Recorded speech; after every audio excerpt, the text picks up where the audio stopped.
At the end of Hebrews chapter 5, there's an interesting but sort of disturbing passage. In verse 11, the author of the letter has been writing a bunch of stuff, and then he stops and says, essentially, he says, I've got more to say to you about this, but I can't do it. I would like to teach you more, but you can't understand it. You haven't grown up enough. You're still just kids in your faith. You're infants. He says, by now you should be teachers. You should have grown up, but you haven't. You're just like little kids. You need spiritual milk, not solid food. And so he says, even though I could teach you more, I can't, because you don't understand. That passage bothers me a little bit because I sometimes wonder if God would say the same thing to me. If God would say, Tim, I've got a lot of things I'd like to do in you and through you. I've got a lot of plans that would be really, really exciting, but you're not ready yet. You haven't grown up spiritually enough yet. You just aren't prepared. And I wonder if he might say that to his church as well. I've been thinking about that quite a bit, and I think we need to make sure that we aren't just sitting around like little kids, that we are actually growing up, that we aren't just the same as we were when we were baptized, which is a great place to start, but a terrible place to stay. We're supposed to be like little kids who are growing up, and our spirituality should be growing up with us. And it's a sad thing to stay immature in our faith and not ever get to where we should be, to get to the place where God would want us to be, where he can use us and do something with us. And so we're going to start a new sermon series this week. We're going to start a series called Growing Up. And we're going to talk about various aspects of things that scriptures say that would help us grow up, various ways of thinking, things we ought to change as we grow up and mature in our faith. Things that God ought to change in us if we would let him. The first lesson is going to start this Sunday, the first lesson of this new series. And it's going to be called Learning to Enjoy the Ride. Better Thought Patterns for Everyday Life.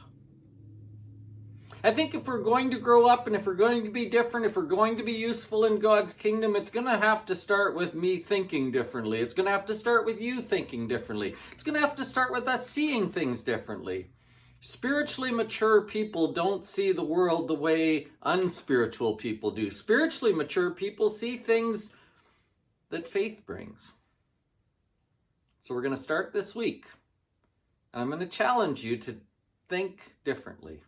Think spiritually. Think like God would have you think.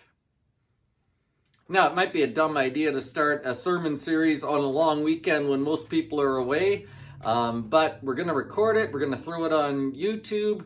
Go to the church's Facebook page. I'm going to send you a link. I'm going to encourage you, even if you're not here this Sunday, watch the video. Get on the first step of the ladder here. Get on the train and get on board. We need to talk about this. We need to be mature enough and ready for God to use us. And so that is going to start this week. In our Bible study, we are in 1 Kings chapter 19. 1 Kings chapter 18 is the really popular chapter because, again, we just read that one. That's the one where Elijah challenges the false teachers and wins this great victory for God. Everybody likes chapter 18, but I think chapter 19 is the better one for us. Because in chapter 19, Elijah's not doing miraculous things and heroic things and winning great victories. In fact, in chapter 19, Elijah is scared, depressed, worried, worn out, and running away. I live more often in the time where I feel discouraged, depressed, worn out, worried, and running away than I do living in these great victorious moments where I'm doing wonderful things. So I relate better to Elijah in chapter 19 than I do in chapter 18 of 1 Kings. You likely will too. We're going to learn this Sunday. We're going to talk, at least start talking about, it might take us a couple of weeks to get through it, but we're going to talk about what do you do when you're discouraged. How should you react? What resources are at hand? What what is wrong if we are seeing our lives as a burden instead of a blessing? That's a useful conversation. It's one that will start this Sunday. So if you can be here at 10 o'clock for Bible study, that would be great. It's been a big week. There's been lots of things going on. Of course, we said farewell to Bob Lees on Wednesday.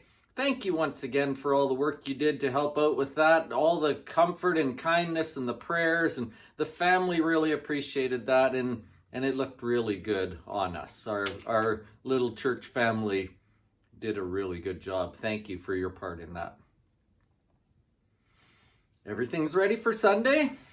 I think it's going to be really good, and I'm really excited about the coming weeks and our new sermon series. I think it's going to challenge us. I think it's going to help us. I think it's going to get us ready for what God needs us to be doing. I think we're going to be healthier, more mature. We're going to grow up. That'll be good. See you Sunday.